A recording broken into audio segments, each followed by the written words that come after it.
Bien, bueno, continuaremos entonces con el tema de ayer. Quedamos acá los métodos clínicos para medir las presiones sistólica y diastólica. Bien, este método de auscultación, que es el método clínico, dado que no podemos ingresar hasta el interior de la arteria para medir como se hacen en eh, pruebas de experimentación, donde se ha determinado estas presiones. Tenemos, gracias a Rivarossi, un investigador, un médico italiano, que fue el que diseñó y creó este método clínico para medir la presión arterial. Determina las presiones arteriales sistólica y diastólica.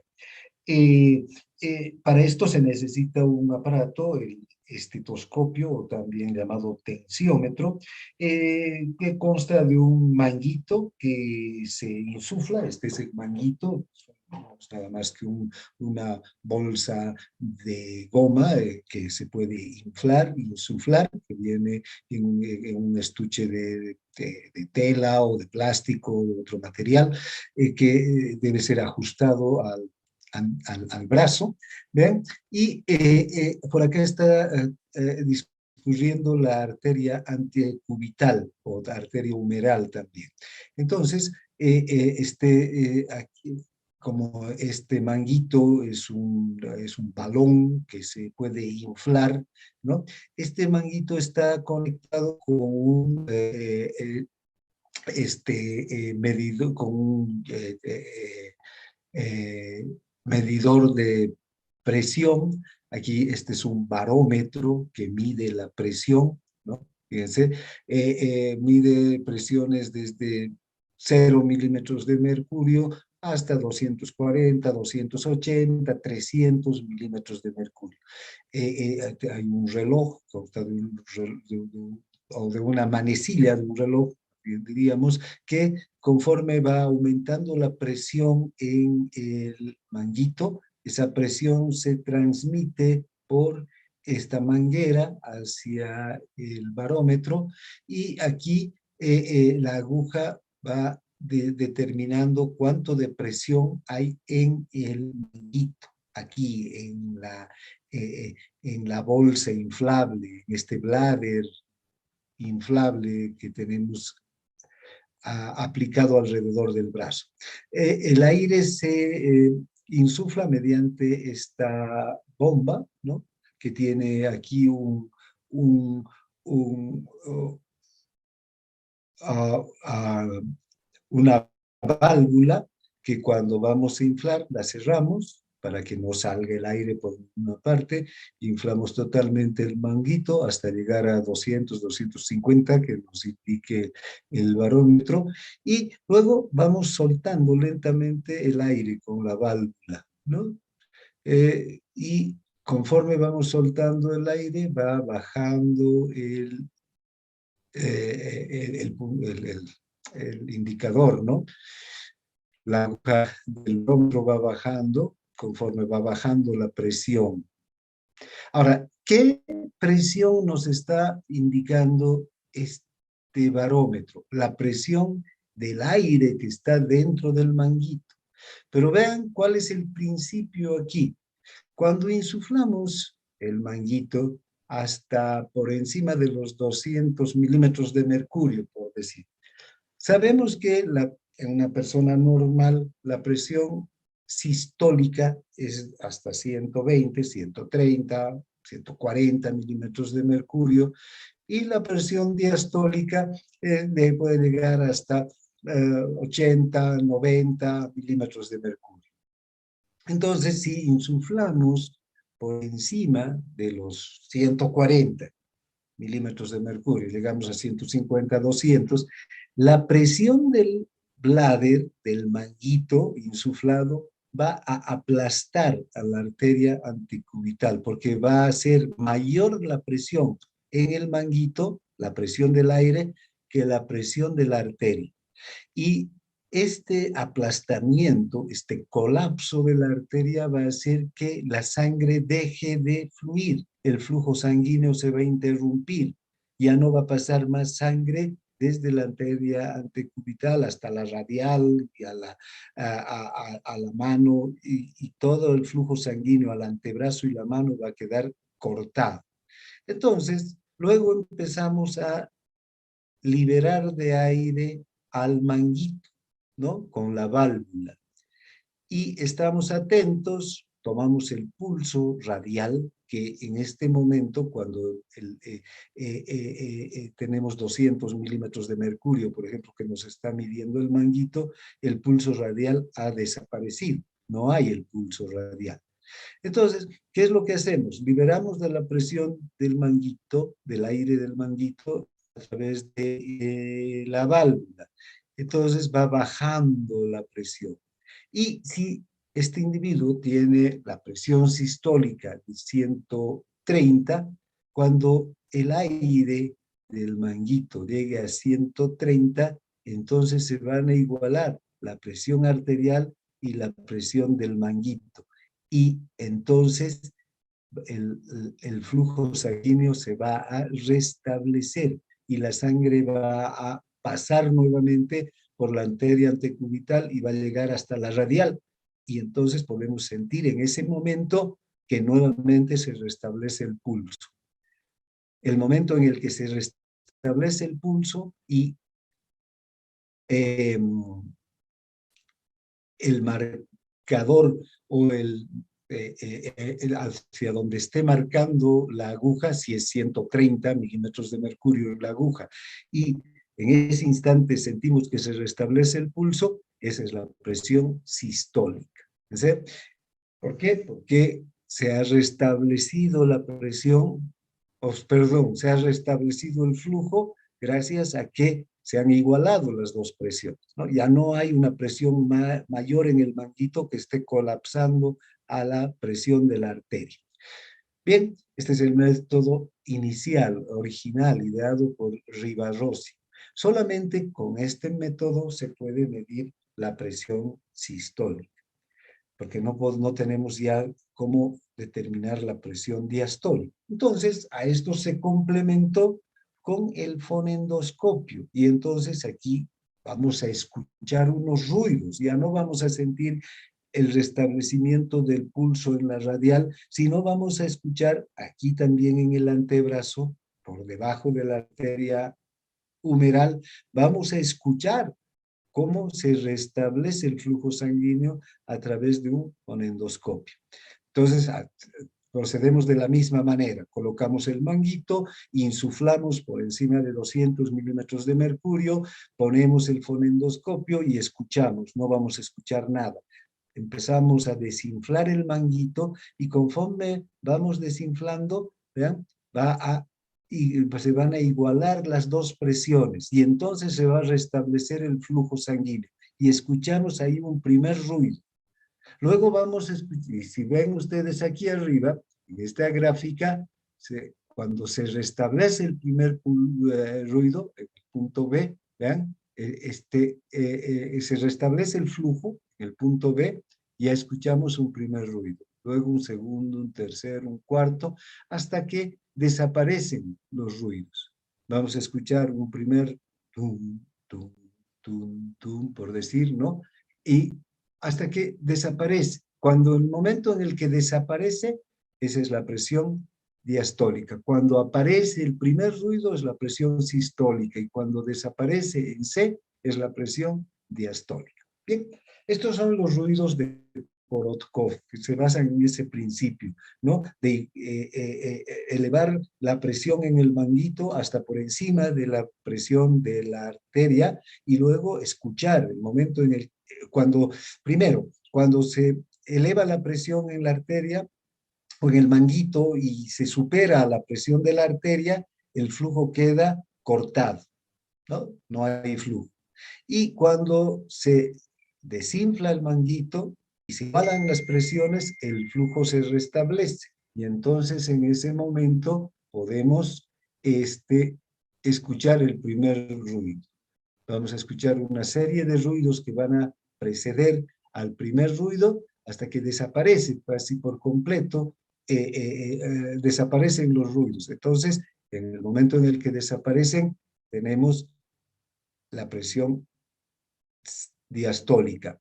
Entonces, tenemos que estar atentos a los sonidos y al descenso de la aguja.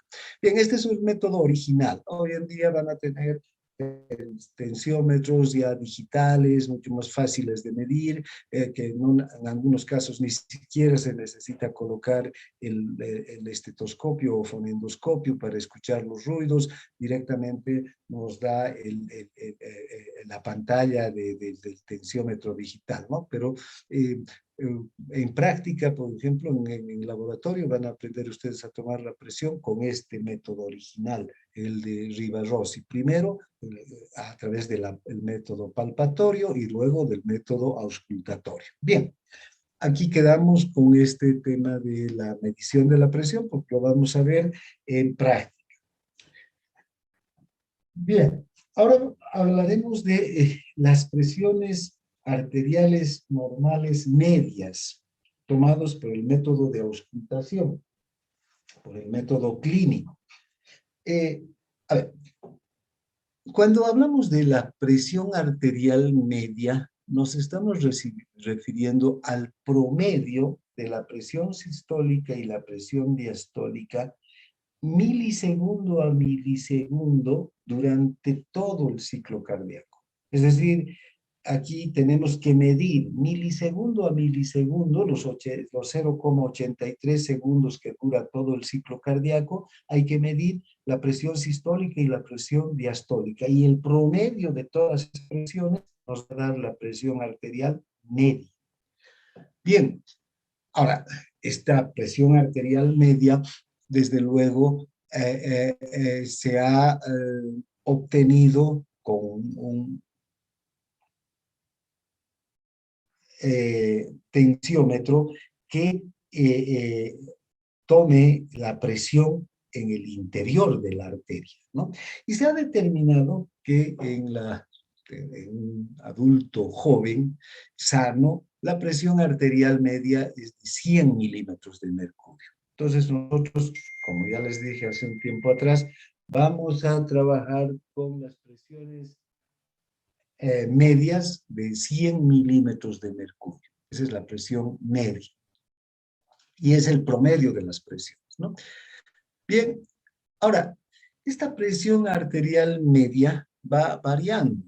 No es la misma a lo largo de la vida. Generalmente hablamos de un adulto joven a partir de los 18, 20 años, ¿no? Y hasta los 40, 50 e incluso 60 años, la presión media se mantiene en 100 milímetros de mercurio. Sin embargo, en los extremos de la vida, en los niños, presión arterial media va a ser menor, ¿no? Puede llegar hasta 80, 70 milímetros de mercurio en un recién nacido y en un infante 80 y así, y en un adolescente hasta llegar hasta los 100 milímetros de mercurio a los 18 años. Y también en el otro extremo, a partir de los 60, 65, la presión va a subir, la media. Ya no van a ser los 100 milímetros, puede ser 105, 110. ¿Por qué? Porque hay un endurecimiento natural de las arterias. Por el paso de los años se empiezan a hacer más duras las arterias, menos distensibles, entonces la presión también va aumentando. Entonces, esa está la presión. Ahora, vean, se puede determinar la presión arterial media también con el método de la auscultación. Esta presión arterial media también la vamos a determinar en práctica. Ahora, esta presión, fíjense, nosotros hablamos de que la presión arterial sistólica es 120, ¿no? Y la presión diastólica 80. Y la presión media es de 100 milímetros de mercurio. Ahora, cuando presentamos estos valores, pareciera que la presión media es la suma de la sistólica y la diastólica y la dividimos entre dos y ya está, digamos, ¿no? Para tener una presión media con el método de auscultación. No nos estamos refiriendo al método de investigación que mide milisegundo a milisegundo las presiones durante todo el ciclo. Aquí estamos sacando podemos sacar la presión arterial media solamente tomando en cuenta la sistólica y la diastólica.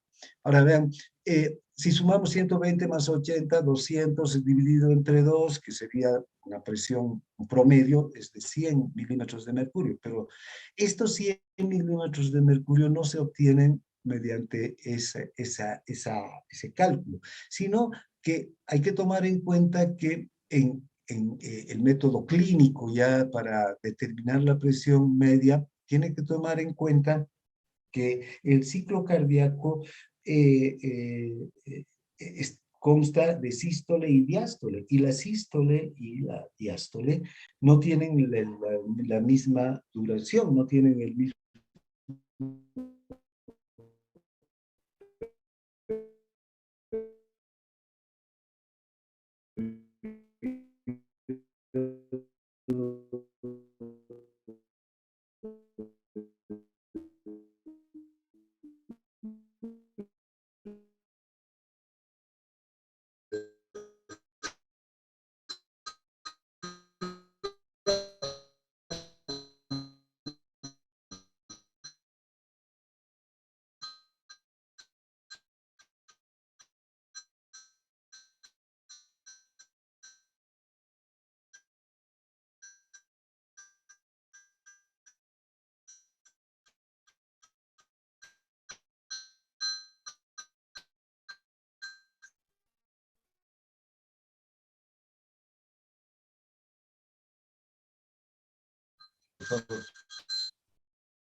Bien, ¿cómo me escuchan?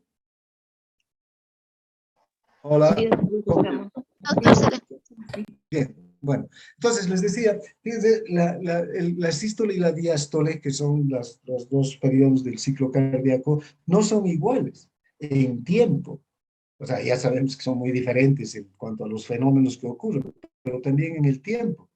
La sístole dura un tercio de todo el ciclo cardíaco y la diástole dura 2/3 de todo el ciclo cardíaco. La diástole es más larga durante el ciclo cardíaco. Entonces, para obtener la presión arterial media, tenemos que tomar en cuenta esto, que tenemos que calcular la suma de las dos presiones, pero tomando en cuenta como 1/3 de la presión arterial sistólica más 2/3 de la presión arterial diastólica. Para esto hay una formulita muy sencilla que también la vamos a desarrollar en prácticas, ¿no? Para que ustedes puedan calcular la presión media. Cuando toman la presión con un tensiómetro, van a obtener la presión arterial sistólica y la diastólica. Sea cual sea el resultado, podemos hacer la suma del tercio de la presión arterial sistólica más 2/3 de la presión arterial diastólica, nos va a dar la presión arterial media. Esa es la forma correcta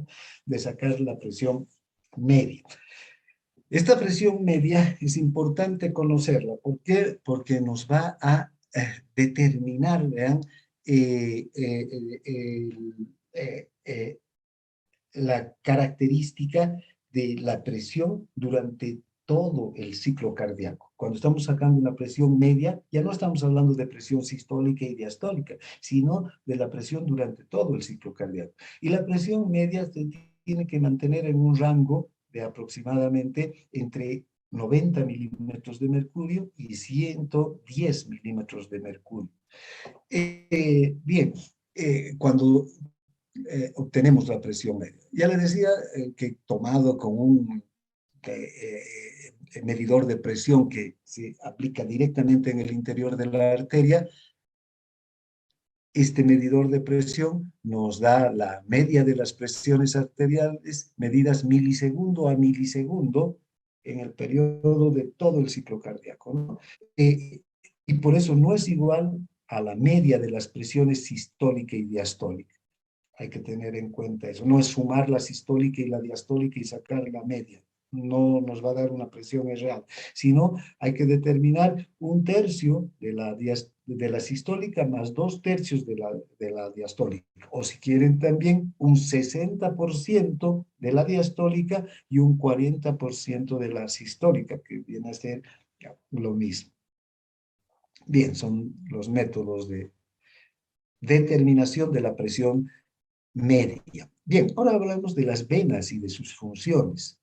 Y las venas tienen, a ver, una primera función, que es la más conocida o la que se tiene desde tiempos en las que se han descubierto, digamos, las funciones de las venas. La primera función sería la de vía de paso de la sangre.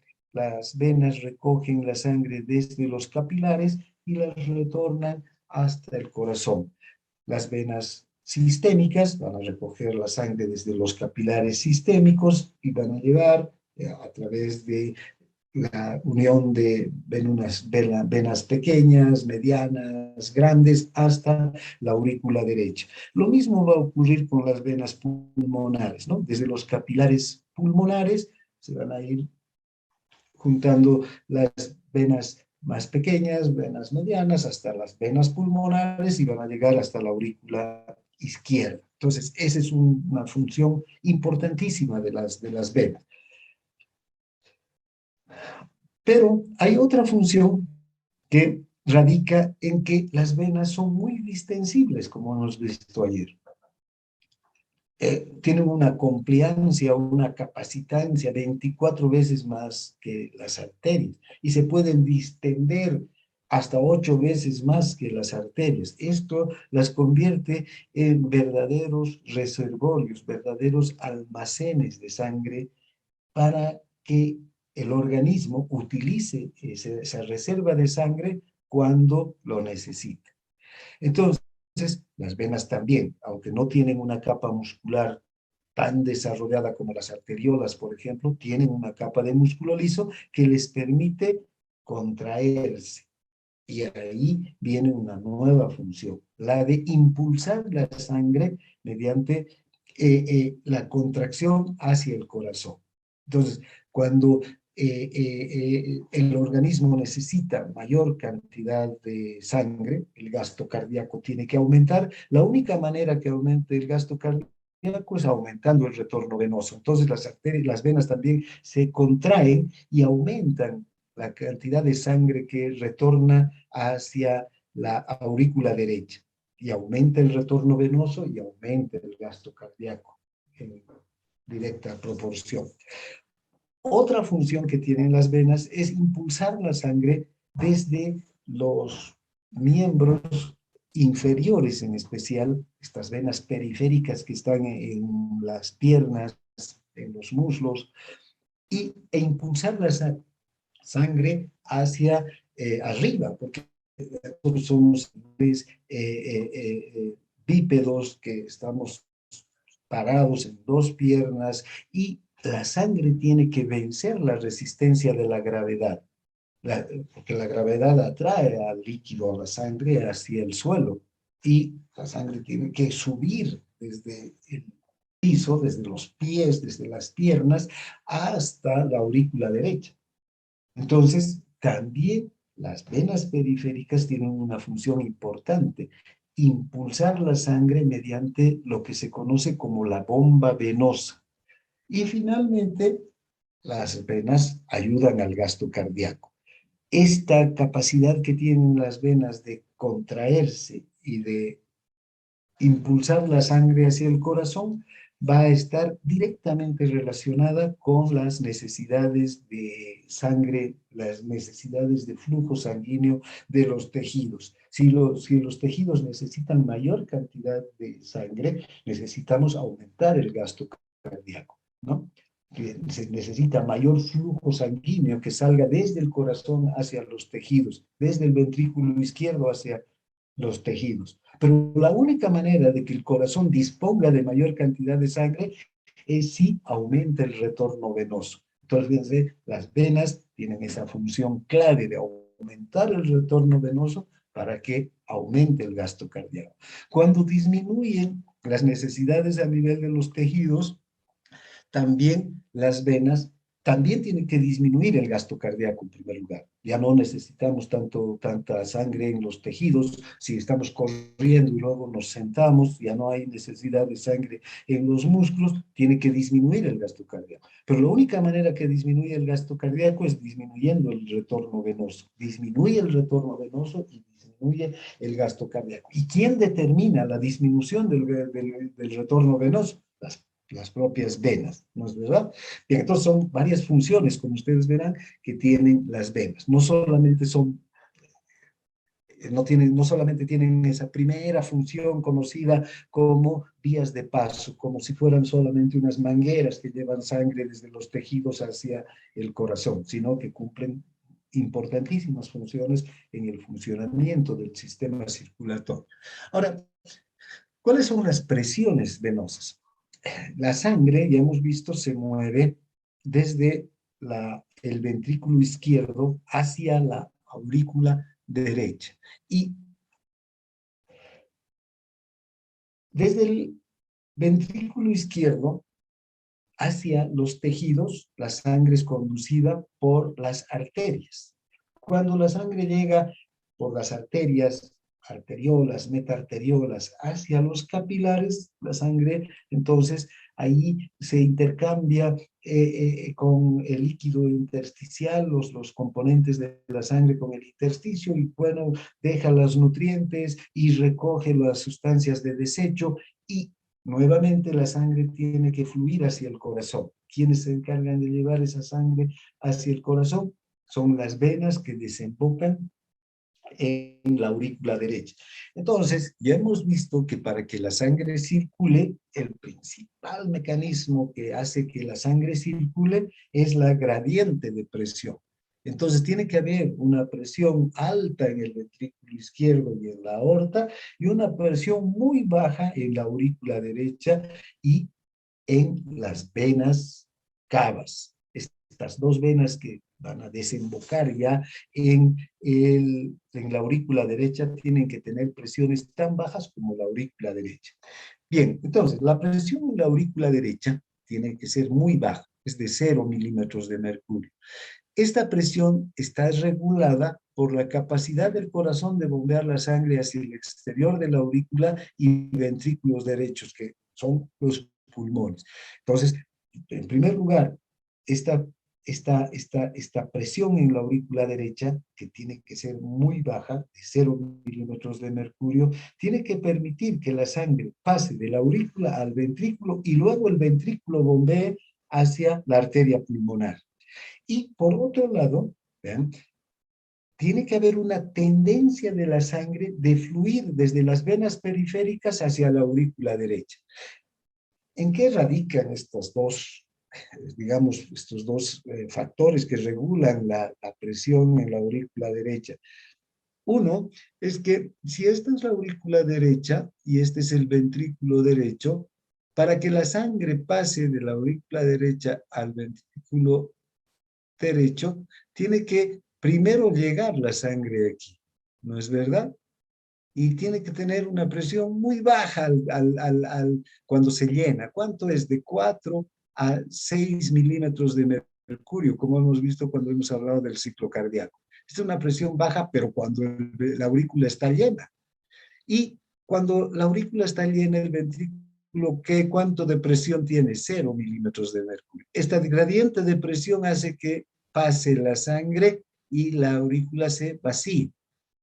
Una vez que se vacía la aurícula queda en 0 milímetros de mercurio en ese momento, porque no tiene sangre.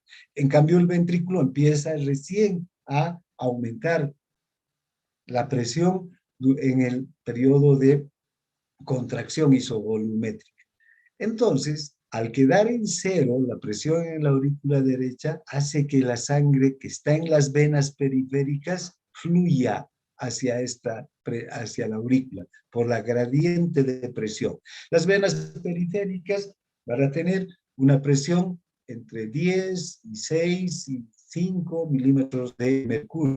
Van a ir bajando esa gradiente desde las vénulas las pequeñas venas 10 milímetros de mercurio hacia las venas medianas y grandes venas que van a tener entre 5, 4 y finalmente las venas cavas que también van a tener 0 milímetros, prácticamente la misma de la aurícula derecha. Entonces la presión va, perdón, el flujo va a fluir en este sentido, hacia la aurícula derecha.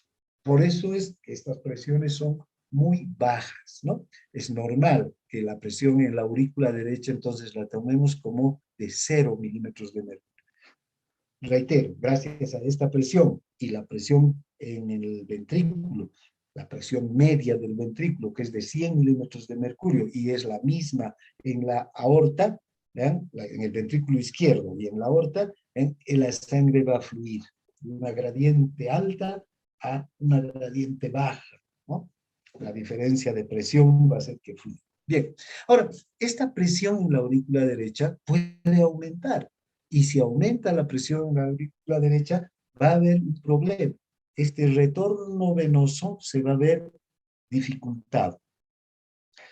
Si necesitamos que tengamos 0 milímetros de mercurio en la aurícula derecha para que la sangre fluya libremente, si aumenta la presión aquí, este retorno se va a ver limitado. Aquí va a disminuir la capacidad del corazón de atraer la sangre hacia la aurícula. Y si llega poca sangre hacia la aurícula, va a pasar poca sangre hacia el ventrículo y el gasto cardíaco va a disminuir enormemente. ¿Cuándo ocurre eso?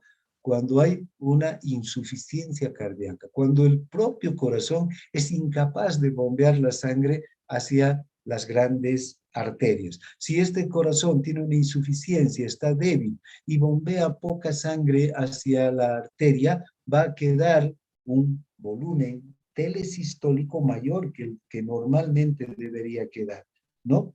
La fracción de eyección va a disminuir y va a aumentar el volumen telesistólico, el volumen que queda en el ventrículo. Al mismo tiempo, la aurícula no va a poder vaciar toda la sangre hacia el ventrículo y se va a quedar con un resto de sangre que va a hacer que la aurícula aumente su presión. Y así, esto se va a convertir en un círculo vicioso en el que cada vez va a aumentar más la presión en la aurícula derecha. Y si aumenta demasiado la presión en la aurícula derecha, el retorno venoso va a dificultarse enormemente. Bien. También puede haber una disminución de la presión en la aurícula derecha. Menos de 0 milímetros de mercurio, o sea, tener una presión ya negativa de -3 a -5 milímetros de mercurio. ¿Cuándo ocurre esto? Cuando hay una hemorragia. Y si la hemorragia es importante, más de 1 litro de sangre se pierde, entonces esta presión va a disminuir, ¿no?, por debajo de 0 milímetros de mercurio. Bien.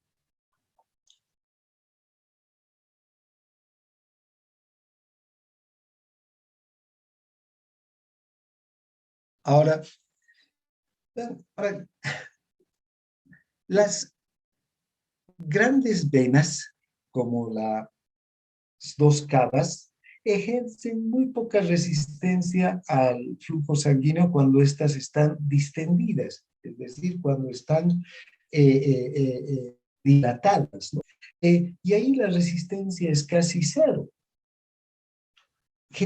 Recuerda, la contracción, cuando un vaso se contrae, aumenta la resistencia, porque al contraerse disminuye el diámetro, y si disminuye el diámetro, ya sabemos la ley de la cuarta potencia, que cuando disminuye el diámetro de un vaso, va a disminuir el flujo sanguíneo. Entonces, fíjense, cuando la más distendida está la vena, mayor posibilidad de que el flujo sea muy fluido por las venas, por las grandes venas. La resistencia aquí es casi cero, no hay resistencia al flujo sanguíneo. La aurícula derecha tiene una presión de 0 milímetros de mercurio, entonces a través de unas venas distendidas la sangre fluye muy libremente, ¿no? Ahora,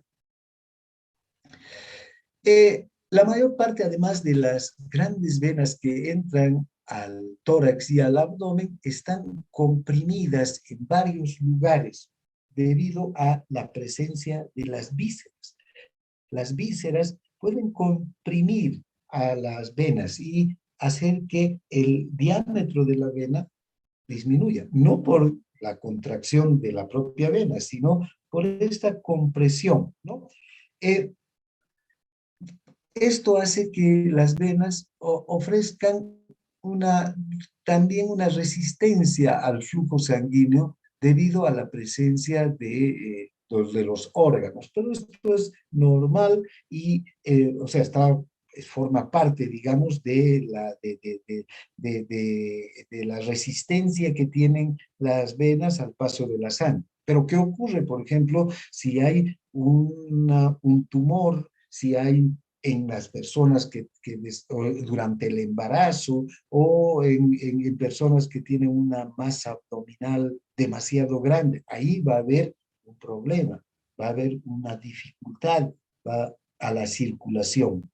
Si en el embarazo, por ejemplo, el útero grávido va a comprimir las venas abdominales y va a hacer que haya una resistencia en este punto. Puede colapsar la vena abdominal y pasar menos sangre desde los miembros inferiores. Y la presión en los miembros inferiores va a subir. ¿Y qué va a tener como consecuencia? La dilatación de estas venas y lo que se conoce como varices. También cuando hay, por ejemplo, un tumor en el abdomen y este tumor crece, o cuando el intestino también en el indólico megacolon también puede comprimir, o el desarrollo de grasa también abdominal puede hacer que las vísceras compriman las venas. Entonces vamos a ver presencia de varicosidades en los miembros inferiores, en las venas hemorroidales generalmente, ¿no?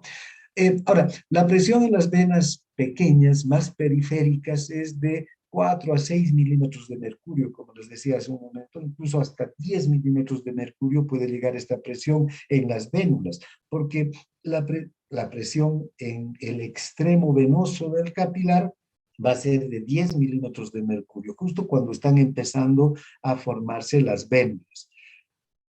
Entonces, ven, en las venas periféricas es de 4 a 10, a 4 a 6 milímetros de mercurio. ¿Qué sucede si hay una compresión a nivel del abdomen, por ejemplo? Entonces, hay una resistencia al paso de la sangre por este punto y va a aumentar la presión en, en, en los lugares, digamos, anteriores al punto de presión o de compresión. Y si aumenta a 10, a 15 milímetros de mercurio, se va a ver obstruido el paso por ahí y las venas se van a empezar a dilatar. Ahí es donde se forman las varicosidades. ¿Ven? Ahora hay puntos normales de compresión en el tórax y en el abdomen donde las venas sufren un colapso, pero que no hay problema, ¿no? Aquí, fíjense, en las venas axilares, al pasar por la axila, antes de llegar a la cava superior, las venas aquí se van a colapsar, porque además doblan las venas aquí su recorrido, cambian la dirección de su recorrido. El corazón también puede colapsar a las venas. Los propios pulmones, aunque hay una presión intratorácica negativa de menos 4 milímetros de mercurio que ayuda también a que estas compresiones no sean tan importantes y no obstaculicen el paso de la sangre por las venas que se están dirigiendo al corazón, ¿no?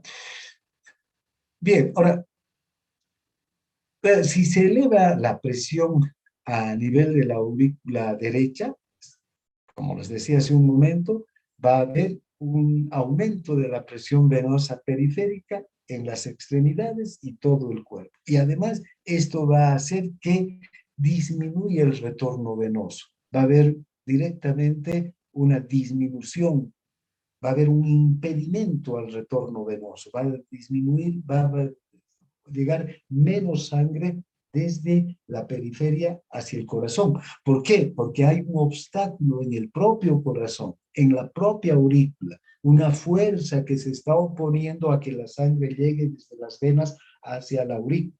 La aurícula tiene que tener una presión de 0 para que se favorezca el flujo de sangre. Pero si aumenta la presión en la aurícula derecha, es como si se estuviera poniendo una puerta en la aurícula, ¿no? En la desembocadura de las dos venas, ¿ven? Se estuviera poniendo una puerta ahí para evitar que la sangre llegue a la aurícula.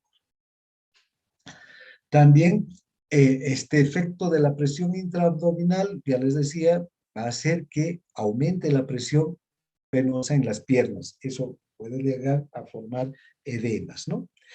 Bien, además hay un efecto de la presión gravitacional también. La presión gravitacional, la fuerza que ejerce la gravedad sobre las venas.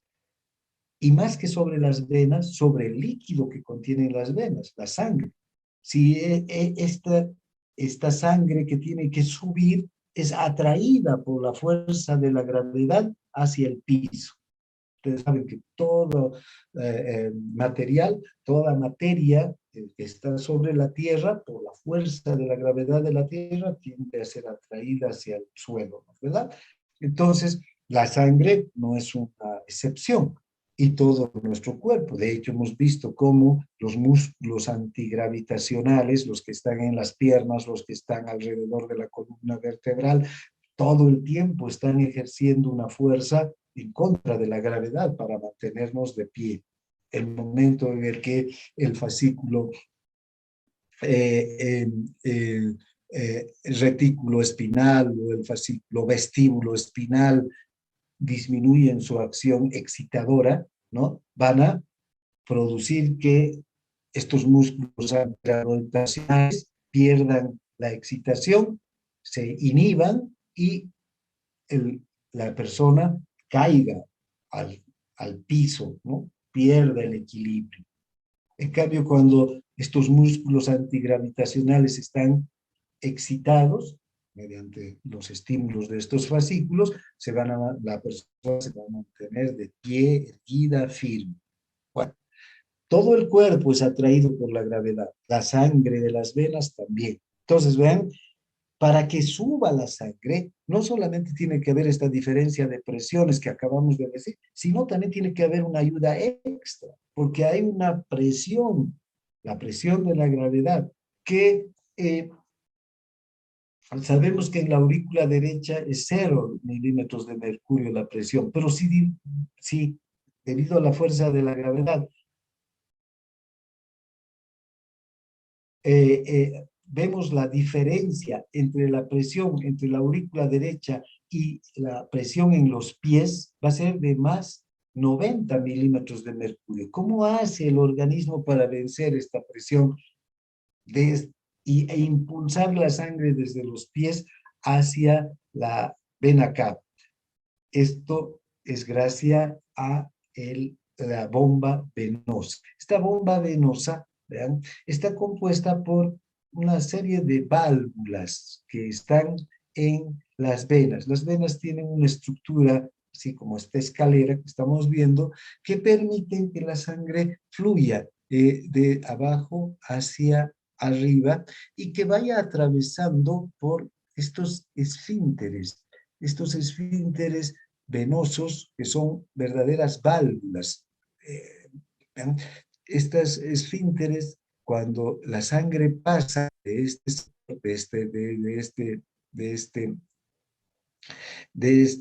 sector inferior, de este segmento inferior a este segmento superior de la vena, la sangre pasa y no vuelve hacia el segmento inferior. Así la fuerza de la gravedad esté atrayendo a la sangre.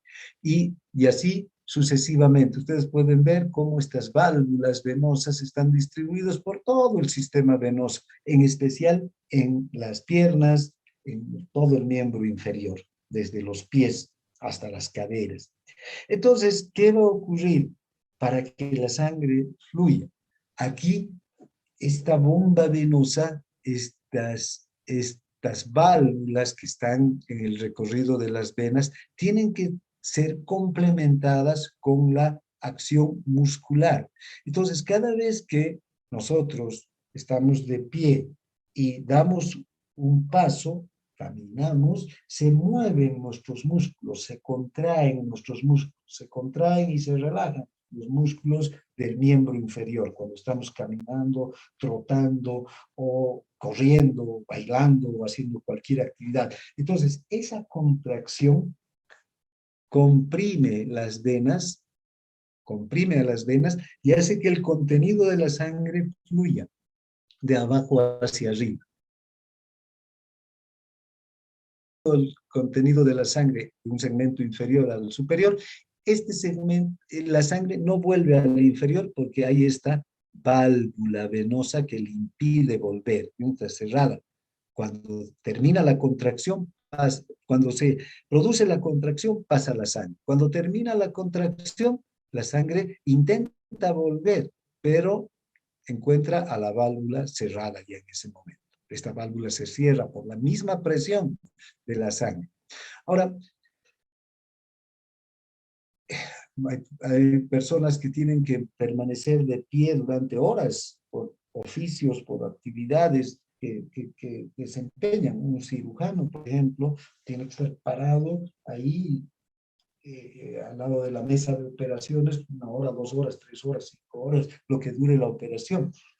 Entonces, aquí puede haber un éxtasis venoso, porque estos músculos no están trabajando, está la persona parada, y ahí en este éxtasis venoso puede producir un aumento de la presión en las venas, y que este aumento de la presión dilate a las venas y forme varices, lo que conocemos como las varicosidades venosas, las varices en las venas.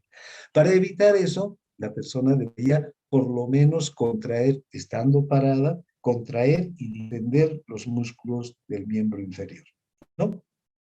Si no, se va a producir un aumento de la presión en estos segmentos por encima de las válvulas y ese aumento de la presión va a dilatar las venas y además estas válvulas se van a volver incompetentes o insuficientes. No van a cumplir con la función. Después, estas válvulas van a ser como si no existieran. Imagínense que que esta vena se dilate, bueno, así, no sé, así, ¿no? Entonces, vean, la válvula esta válvula va a empezar aquí y esta otra en su sitio. Entonces, cuando quieran cerrar, por muy horizontales que se pongan, no van a poder llegar a cerrar el paso de la sangre que intenta volver del segmento superior al segmento inferior. Esto se llama incompetencia o insuficiencia valvular. Y cada vez esta dilatación va a ser mayor y mayor y se forman las varices, ¿no? Bien.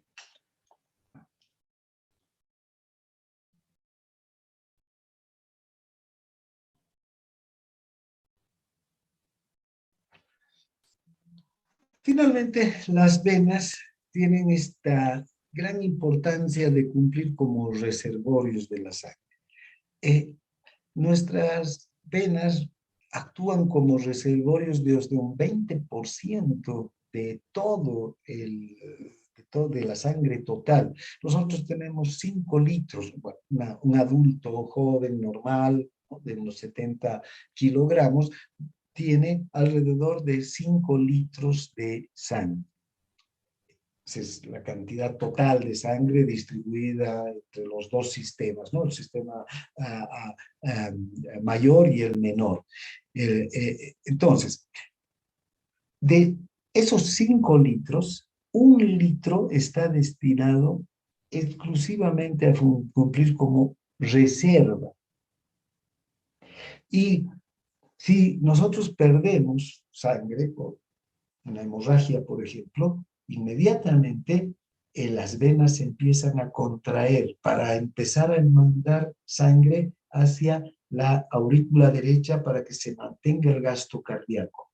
Si se para la hemorragia, si perdemos 1 litro de sangre y se para la hemorragia, ¿vean?, el gasto cardíaco se va a mantener en 5 litros por minuto gracias a este reservorio de sangre. Ahora, si la hemorragia es mayor a 1 litro, entonces ahí va a empezar ya a disminuir el gasto cardíaco, porque no es un reservorio inagotable, se agota ese reservorio, es de 1 litro aproximadamente, el 20% de todo el volumen de sangre que tenemos en el organismo. Entonces, esta contracción de las venas se debe a que cada vez que si perdemos sangre, se activa el sistema nervioso simpático. ¿Desde dónde se activa el sistema nervioso simpático? Desde los vasoreceptores y los quimioreceptores, los que están en la carótida y en la aorta, ¿no? Desde aquí, si disminuye la presión porque disminuye el volumen sanguíneo por la pérdida de sangre, se envían señales hacia el sistema simpático y el sistema simpático, desde el cerebro y la médula espinal, desde luego el sistema simpático va a responder, ¿no?, con señales de vasoconstricción. Estas señales vasoconstrictoras hacen que las venas se contraigan y envíen la cantidad de sangre que necesita el corazón para mantener el gasto cardíaco. Bien, por ejemplo, cuando donamos sangre, si donamos 500 es medio litro, vean, la mitad de nuestra reserva. Esto no afecta en nada a la circulación, no afecta en nada al organismo. Una persona sana, bien nutrida y que no tenga enfermedades de base, puede donar sangre sin ningún problema. O sea, ¿cuánto es lo máximo que una persona puede donar? 500 mililitros. Eso es digamos, lo que no va a afectar a la reserva venosa que tenemos. Porque inmediatamente después de que se dona sangre, además, la médula ósea empieza a producir nuevos glóbulos rojos, nuevos glóbulos blancos para reemplazar los que se han perdido con la donación.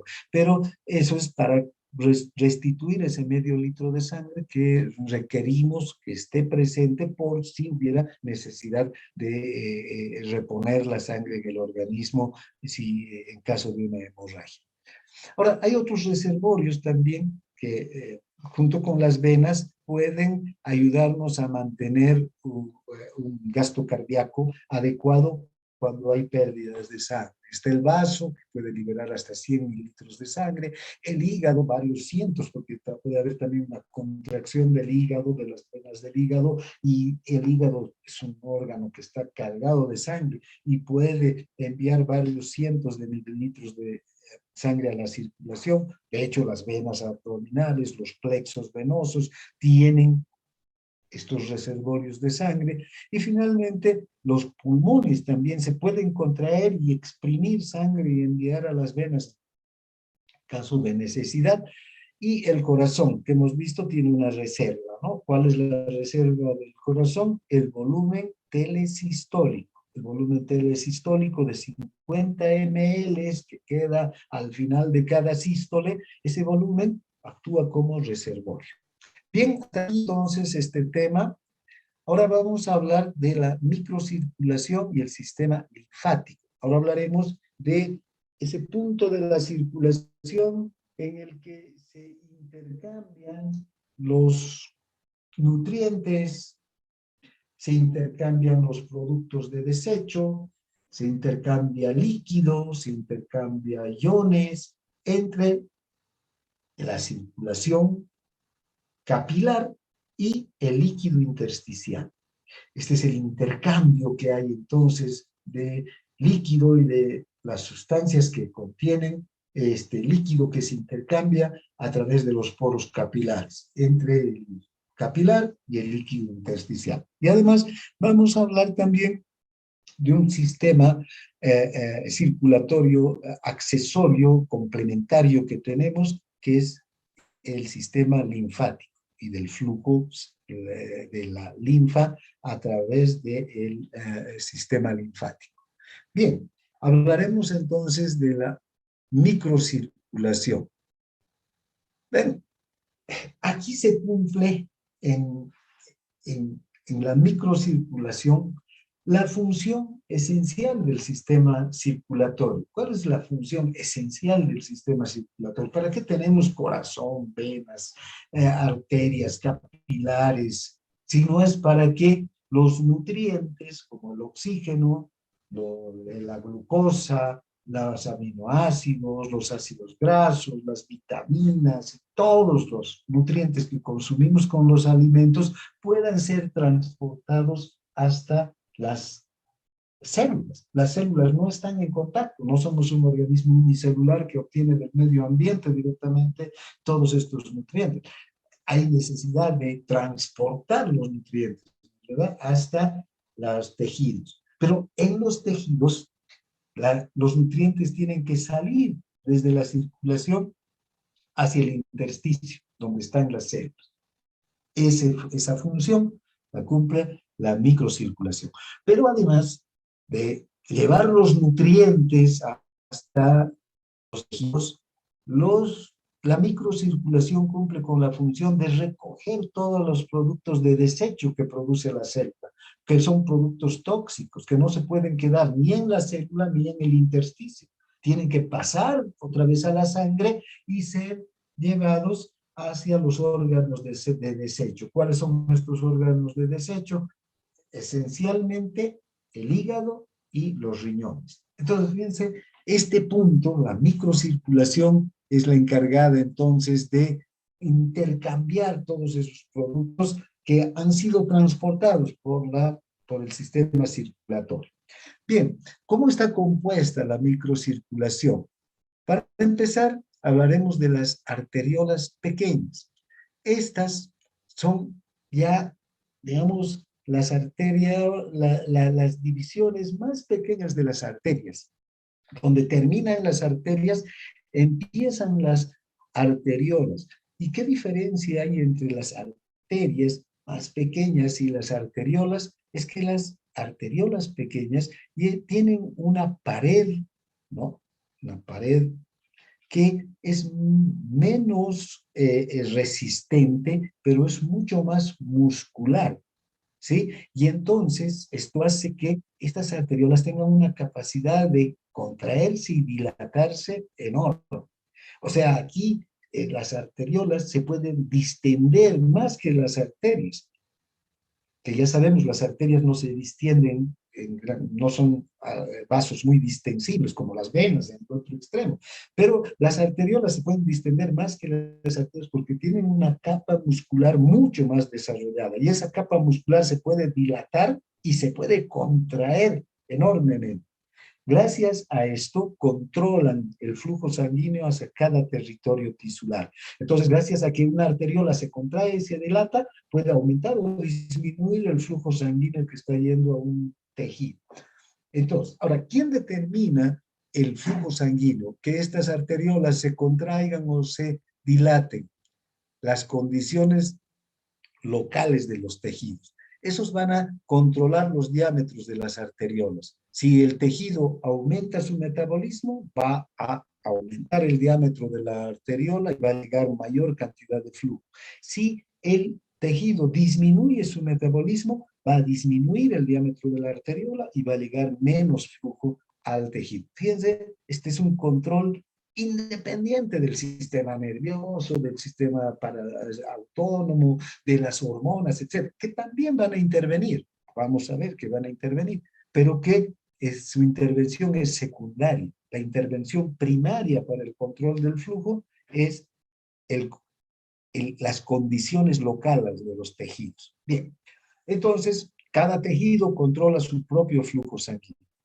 Luego están los capilares. Estos siguen a las arteriolas. En realidad, luego de las arteriolas vienen una división todavía de las arteriolas, unas arteriolas más pequeñas que se las conoce como metaarteriolas, muy musculares y que tienen esfínteres más muscular, de músculo liso, que son mucho más sensibles a la contracción y a la dilatación. Pero después entonces de las arteriolas, las metaarteriolas, que son continuación de las arteriolas, vienen los capilares. Estos ya tienen unas paredes muy finas. Los capilares ya no tienen capa muscular, solamente tienen una sola capa de células endoteliales, que son muy permeables. En este punto es donde hace el intercambio. Vean, por las arterias, por las venas, por las arteriolas, no sale sangre así, o no sale líquido, ni sale oxígeno, ni sale nada hacia los tejidos. Las paredes de los vasos grandes son totalmente impermeables, incluso a sustancias liposolubles. Pero aquí, en los capilares, gracias a que solamente tienen estas células endoteliales, hay una gran permeabilidad. Aquí los capilares son solubles, o perdón, permeables a sustancias liposolubles. Son permeables a sustancias hidrosolubles. Entonces, todas las sustancias que son transportadas por la sangre atraviesan la pared capilar hacia el intersticio.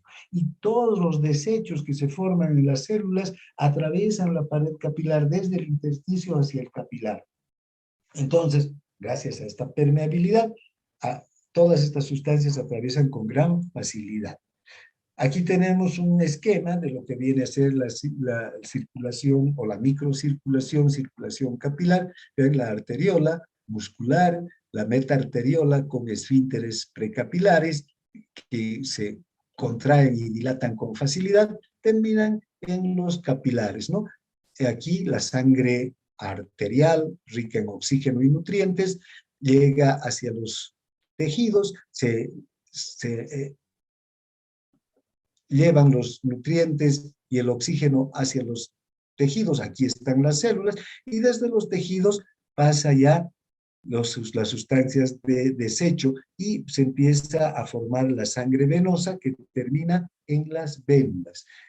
Estos capilares están ampliamente distribuidos por todo el organismo, tenemos capilares por todo el organismo. Fíjense, tenemos cerca de 10.000 millones de capilares. Si cortaríamos todos los capilares transversalmente y los colocamos uno al lado de otro, tendríamos una superficie de entre 500 a 700 metros cuadrados, o sea, algo así como una cancha de básquet, ¿no? De grande. Eso garantiza que todas las células del organismo reciban la misma cantidad de nutrientes y que todas las células tengan la cantidad suficiente de oxígeno, de glucosa, de aminoácidos, de ácidos grasos. Todas las células puedan desechar rápidamente sus productos de desecho, sus productos tóxicos como el dióxido de carbono, urea, creatinina, todas esas sustancias que se forman como consecuencia del metabolismo de las proteínas. La distancia máxima entre un capilar y una célula está entre 20 a 30 micras. Si ustedes recuerdan, los glóbulos blancos nomás se mueven por movimientos amegoideos 100 micras aproximadamente en un segundo. Entonces ven la rapidez con la que llegan desde un capilar hasta la célula, un glóbulo rojo. Bien. No, perdón, un glóbulo blanco, un neutrófilo, cuando tiene que dirigirse hacia una célula que está agredida o que está sufriendo un daño. Bien, ahora, cada tejido está organizado de manera que puede cumplir con sus propias necesidades metabólicas, puede atender la organización de este sistema capilar, de esta microcirculación en general, arteriolas, metaarteriolas y vénulas, está determinada en cada tejido de acuerdo a sus propias necesidades. No va a ser esta organización, aunque en general, digamos, viendo la organización general es la misma, pero en cada tejido tiene sus propias particularidades porque cada tejido tiene sus propias necesidades, ¿no? Todas van a tener arteriolas, ¿no? Estas arteriolas que son muy musculares, miden un diámetro de 5 a 9 micrómetros. Las metaarteriolas tienen una capa muscular continua, los esfínteres precapilares que se contraen y se dilatan con gran facilidad. Luego están los capilares, que ya sabemos que empiezan donde empieza el esfínter precapilar y solamente tienen una capa de células endoteliales. Luego, las vénulas que recogen la sangre de los capilares y tienen también una capa muscular, pero esta capa muscular en general es menor que la de las arteriolas, menos potente, se contrae también. Los únicos que no tienen capa muscular son los capilares, porque aquí lo único que se necesita es una capa de células endoteliales permeables, no necesitamos que esto se contraiga, porque además si hubiera una capa de células musculares aquí, una capa muscular, ya no podría haber permeabilidad en la pared capilar. La única forma de garantizar la permeabilidad capilar es que aquí haya una capa de células endoteliales y nada más, con poros. Bien, luego las vénulas sí ya tienen una muscular y además estas vénulas ya sabemos son más distensibles que las arteriolas, ¿no? Se pueden distender con mayor facilidad que las arteriolas y en general las venas que las arterias. Son 8 veces más distensibles las venas que las arterias en general. Ahora, ¿cómo está cómo es la estructura de la pared capilar? Si ustedes ven este gráfico, la pared capilar tiene esta única capa de células endoteliales. ¿Ven? Estas son células endoteliales que están sujetas, ¿vean? Tienen una estructura que están, digamos, rodeadas de una membrana basal. Esta es la membrana basal, esta línea rosada que vemos aquí. Es lo único que compone la pared capilar. Las células endoteliales del capilar y la membrana basal. A esta membrana basal se adhieren, se sujetan las células. Estas células endoteliales no están flotando en la sangre, ¿no? Sino están muy bien adheridas a esta membrana basal. Entonces, este capilar, ¿no? Si completaríamos el capilar, podemos decir, sería esto, células endoteliales y una membrana basal.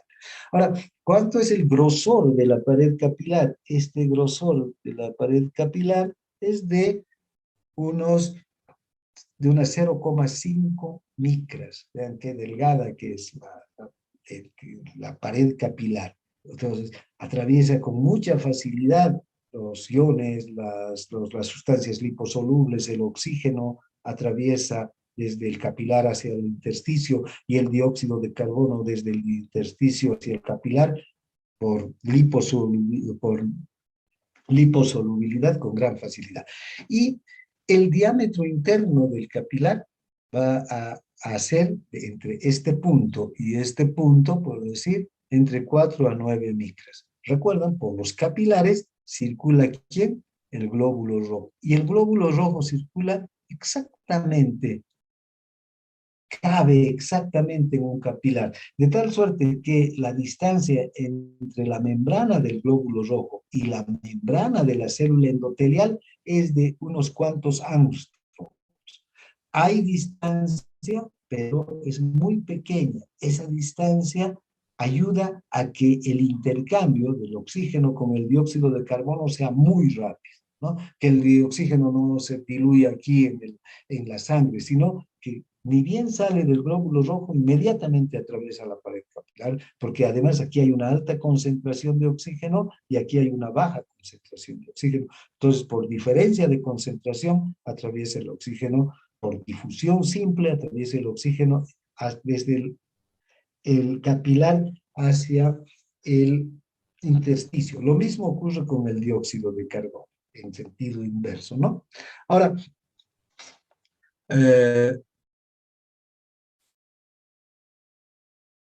bien, en la membrana capilar tenemos poros. Hay sustancias como el oxígeno y el dióxido de carbono que atraviesan por liposolubilidad. Son liposolubles por difusión simple, atraviesan por los intersticios de la membrana, ¿no? Entre los fosfolípidos de la membrana, si ustedes quieren, y no tienen necesidad de canales, no tienen necesidad de nada para atravesar. Pero las sustancias hidrosolubles necesitan de canales. Y esos canales son estos espacios intercelulares entre célula eh, em, em, endotelial y célula endotelial por donde circulan las sustancias. ¿Y qué sustancias circulan por acá? Sustancias hidrosolubles. Ahora, el diámetro de este poro es muy estrecho, 6 a 7 nanómetros, entre 60 a 70 angstroms, que son medidas muy pequeñas, pero suficientes para que atraviese el agua, para empezar. El agua puede atravesar 20 moléculas de agua juntas por este poro capilar. Además puede atravesar los iones, todos los iones van y vuelven con mucha facilidad, como por un canal enorme, ¿no? También la glucosa, también atraviesa los aminoácidos, ¿sí? Las vitaminas, y de retorno atraviesan también agua, iones, atraviesan sustancias de desecho como la urea, la creatinina, que tienen que atravesar este poro capilar. Esas son sustancias hidrosolubles, no pueden atravesar a través de las células, sino tienen que utilizar un canal. Ese canal es este poro que mide 60 a 70 angstroms o 6 a 7 nanómetros, que es suficiente para que atraviesen con gran velocidad y en gran cantidad estas sustancias de ida y de vuelta por el poro capilar. Ahora, cada eh, eh, eh, lo, ¿quiénes no atraviesan este poro capilar? Las proteínas plasmáticas. Son muy grandes, pero además los poros capilares, como vamos a ver enseguida, en la pared del poro capilar están dotados de cargas eléctricas negativas, y la proteína es negativa, tiene cargas eléctricas negativas, así que se repelen. No puede atravesar una proteína, además de ser grande, tiene un peso molecular muy grande, una proteína plasmática, 70.000, 160.000 de peso molecular, entonces les cuesta atravesar a la globulina, a la albúmina y a otras proteínas plasmáticas. Sin embargo, puede haber diferencias entre los poros capilares que hay en los distintos tejidos. Por ejemplo, en el cerebro, estos poros capilares forman uniones muy estrechas, digamos, 6 o menos todavía nanómetros entre una, una pared y la otra, ¿no? Entre una célula, perdón, y otra. Entonces, por aquí solamente atraviesan, ¿vean?, moléculas muy pequeñas. Desde luego el oxígeno, el dióxido de carbono por liposolubilidad, pero ya hay moléculas hidrosolubles, iones, glucosa, aminoácidos, son los que pueden atravesar. Algunos fármacos, ya cuando lleguen a farmacología, van a ver qué fármacos son capaces de atravesar la barrera hematoencefálica, que se llama esta pared capilar que se forma en el cerebro y en las neuronas, ¿no? En el tejido nervioso. Entonces, muy pocas sustancias atraviesan, muy pocos fármacos también atraviesan estos poros. En cambio, el hígado, estas uniones son muy amplias, incluso pueden pasar proteínas, porque de hecho el hígado es el que sintetiza las proteínas plasmáticas y las envía a la circulación. Entonces, los capilares del hígado, por ejemplo, aunque tienen la misma estructura parecida, estos poros son mucho más amplios, ¿no? Y permiten el paso de proteínas desde el hepatocito hacia el capilar para que desde ya los capilares sean llevadas las proteínas plasmáticas a la circulación. También los capilares gastrointestinales son permeables, permiten el paso de numerosas sustancias que recogen desde el intestino, pues, nutrientes que llegan hasta el intestino con los alimentos, entonces son mucho más permeables que los del cerebro. O los penachos glomerulares, que tienen una estructura muy diferente a, eh, a la, al resto de los capilares. El glomérulo es un ovillo, un penacho, un acúmulo de capilares que tienen una organización específica que permite que se filtre 180 litros de agua al día, o de líquido, no de agua solamente, sino de líquido, con iones y con glucosa y aminoácidos hacia los túbulos. Esos tienen una estructura específica. Y además hay los capilares peritubulares que están alrededor de los túbulos, que recogen esos 180 litros de agua y glucosa y aminoácidos y iones, y que intervienen en la homeostasis y solamente van a eliminar lo que no sirve, ¿no? A la orina va a pasar lo que no sirve. De los 180 litros que se filtran al día, a la orina llegarán un litro y medio, cuanto más. Del resto se tiene que reabsorber en los túbulos. Esas funciones son claves de los capilares de la nefrona, tanto los capilares glomerulares como de los peritubulares. Entonces, cada órgano tiene una característica propia en su organización de la microcirculación. Ahora, ¿cómo se da el flujo en los capilares?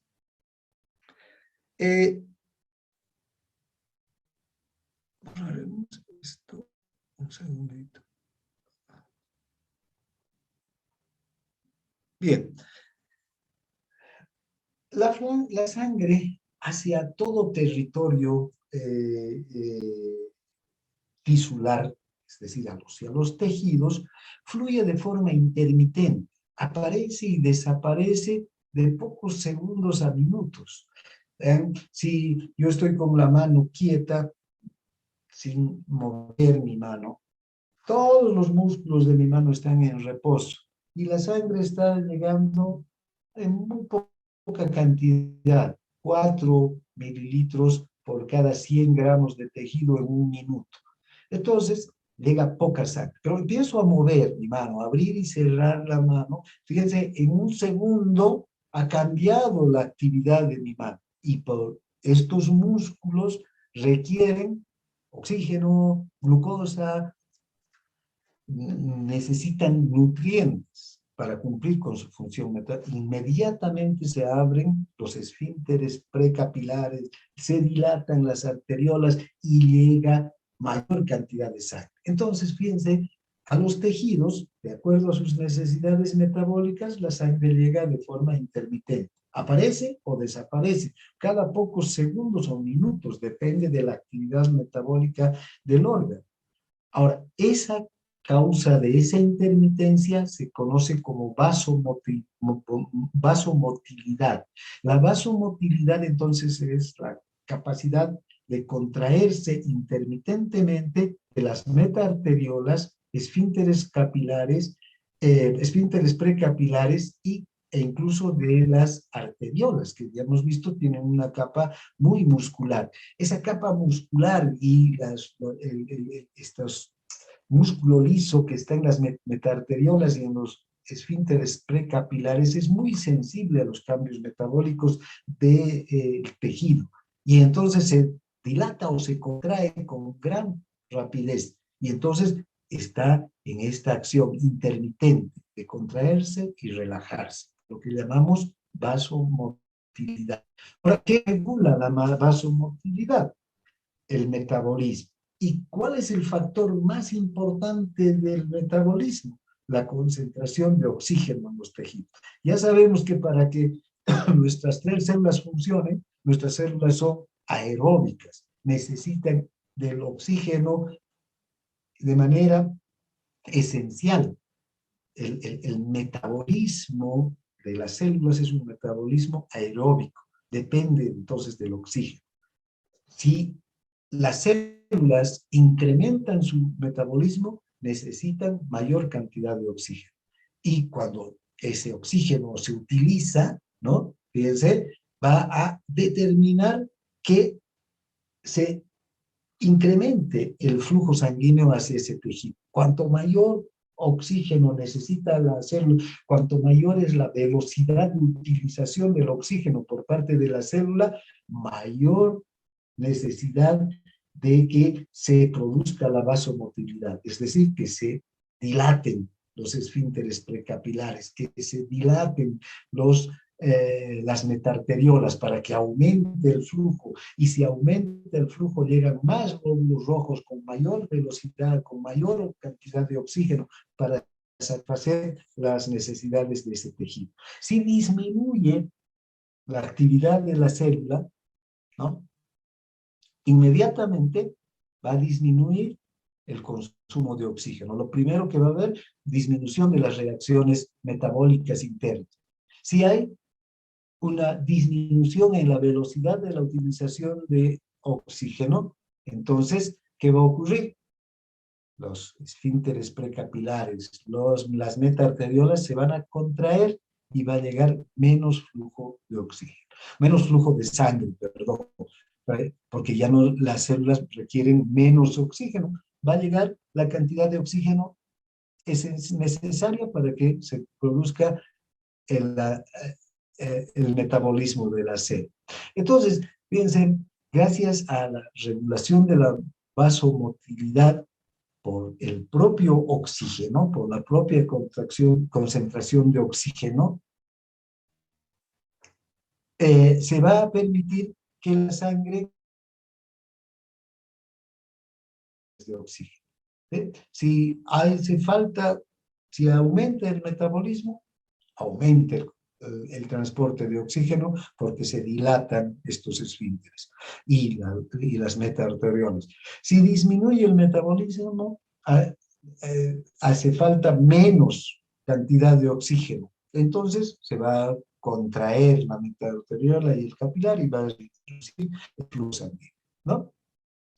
Bien, aquí quedaremos. La próxima clase vamos a hablar sobre el intercambio de sustancias entre la sangre y el líquido intersticial. Vamos a ver los mecanismos de difusión que hay, difusión simple, de sustancias hidrosolubles y de sustancias liposolubles, y además también vamos a ver de las presiones, las fuerzas físicas que intervienen en que los líquidos y muchas de las sustancias que contienen los líquidos atraviesen la pared capilar de ida y de vuelta, ¿no? Bien, no sé si hay alguna consulta. Si no hay, quedamos aquí entonces. Nos vemos la próxima clase. Gracias por su atención. Que tengan un buen día. Gracias, doctora. Hasta luego. Gracias.